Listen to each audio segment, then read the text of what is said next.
यानी कि मरियम को उड़ा दो, मरियम को मार दो, क्योंकि वो तुम्हारा चेहरा रोज आके अवाम के साथ एक्सपोज करती है, उसको ठोक दो का लफ्ज इस्तेमाल किया और कहा।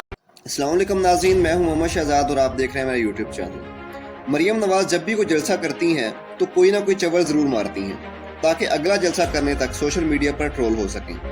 शायद मरियम नवाज की ट्रेंडिंग में रहने की एक स्ट्रेटजी है जिसकी वजह से मरियम नवाज कोई ना कोई चवल ज़रूर मारती हैं, या फिर मरियम नवाज के मुंह से हादसाती तौर पर कोई ना कोई चवल निकल जाती है। जैसा कि आप सब जानते हैं कि मरियम नवाज ने एक बयान दिया था कि मुझे ठोकने का इंतज़ाम करो, तो लोगों ने मरियम नवाज को सोशल मीडिया पर खूब ठोका। अब जब लोग इस बयान को भूल चुके हैं तो मरियम नवाज ने इस बयान को डिफेंड करते हुए एक नया बयान दाग दिया है।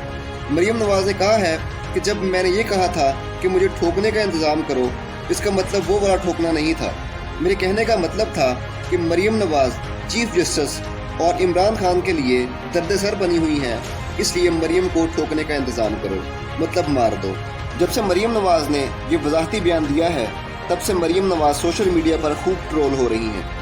इसका मतलब है कि मरियम नवाज भी खूब समझती हैं कि लोगों ने ठोकने से मुराद किस चीज़ को लिया था। नाज़रीन, आपकी इस बारे में क्या राय है? कमेंट सेक्शन में अपनी राय ज़रूर ठोकिएगा। मिलते हैं नेक्स्ट वीडियो में। अल्लाह हाफिज़।